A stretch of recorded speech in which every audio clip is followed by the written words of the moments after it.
Гимназијата Гоце Делчев, како партнер од Еразмус проектот Училишно онлайн радио, имаше можност да замине во Италија, Понтедера, во периодот од 22 мај до 29 мај. 5 ученика и 2 наставника имаа можност да одат на оваа пета поред средба, каде што темата беше национални гордости. Што значи национални гордости? Учениците учествуваа во низ активности поврзани со нашите локалитети, нашите познати личности и наши настани на оваа поднебје.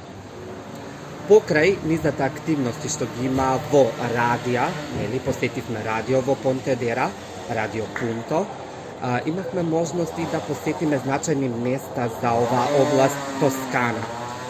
Ги посетивме Пиза, ги посетивме Фиренца, Ливорно, Лука, сите оние места попознати во овој регион. Беше вистинска уживанција, нормално дружба со ученици на самите активности. Има позната дебата дали може светот да биде поодржлив ако во предвид се земат националните гордости. Беа поделени во две групи, ги почитуваа правилата на дебатата и дојдоа до заклучок дека младите, заедно со помош на старите, треба овој свет да го промовираат како културно место за живење. Прекрасна можност во која стекнавме многу нови искуства.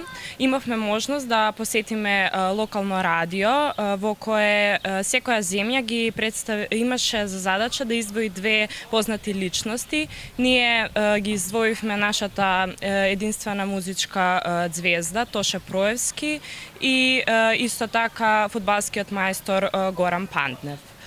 Исто така во попладневните часови ја посетивме Кривата кула во Пиза, која на фотографиите изгледа прекрасно, но во живо не остави без здиво. Предпоследниот ден од оваа мобилност во петок имавме прилика да ја посетиме песочната плажа во Монтеросо и да се капеме во Тиранското море.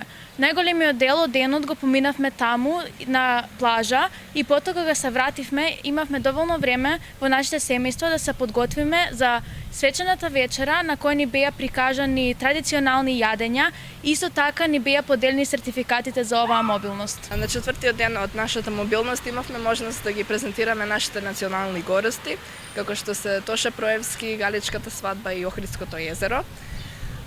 Ги избравме овие гордости бидејќи најдобро ја репрезентираат нашата држава и ги избравме песните и талентот на Тоше Проевски, традициите на Галичката свадба и убавината на Охридското езеро. Откако пристигнавме во Италија, имавме можност да ги посетиме најубавите места и да се запознаеме со културата, нивниот јазик и начинот на кој што луѓето живеат во самата држава.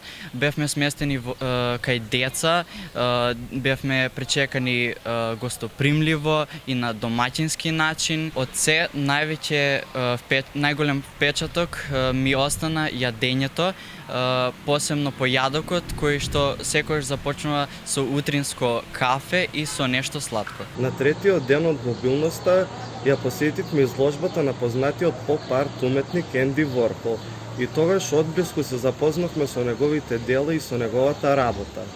Потоа еден голем впечаток за мене остави градот Фиренца.